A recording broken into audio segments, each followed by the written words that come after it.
Hi guys, and welcome to Cultnomics. My name is Paul Hanley, and today I'm going to be chatting to you about introducing the concepts of costs. Hi guys, the four major factors of production in any economy consist of the following. So the first one up is land and raw materials. So these are the materials that a firm can use to produce output. Secondly is labour, the labour involved in the production of any unit of output. Then you have your capital infrastructure, investment in new capital as opposed to used. And fourthly, the combination of all of these, entrepreneurship, how it brings it together. So that's our four factors of production. Secondly, we can break time up in terms of costs into both the short run, where we have the individual period of time over which one factor of production is fixed, so at least one factor is fixed, compared to the long run, where we have a situation in which all factors of production are variable. So there are no fixed factors of production in the long run. So there are the two different time periods. So within the short run then, your costs are comprised of two different types. You have variable costs initially, and these are costs that vary with output.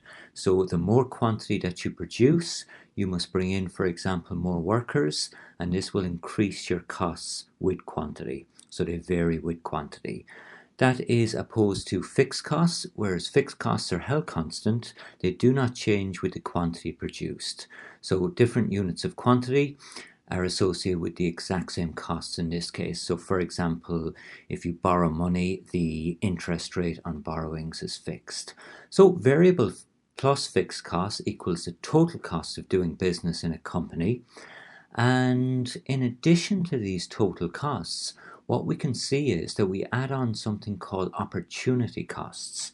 Now, opportunity costs occur when you're looking at the best alternative. So, for example, in the situation where you have an individual who has, for example, 100 grand in terms of their wealth, and what they're looking at is they're considering one, investing in a bicycle shop, for example, and selling bicycles. Or number two, you could just simply invest it in a portfolio of shares. Maybe that share would give you 5% return, which would be 5,000.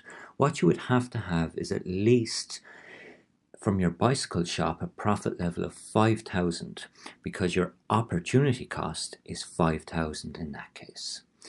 And finally, to work out your economic profit, what you do is you take into account all your revenue, so your total revenue in this case, and you take away all your costs, which include your explicit plus your implicit or opportunity cost, your best alternative.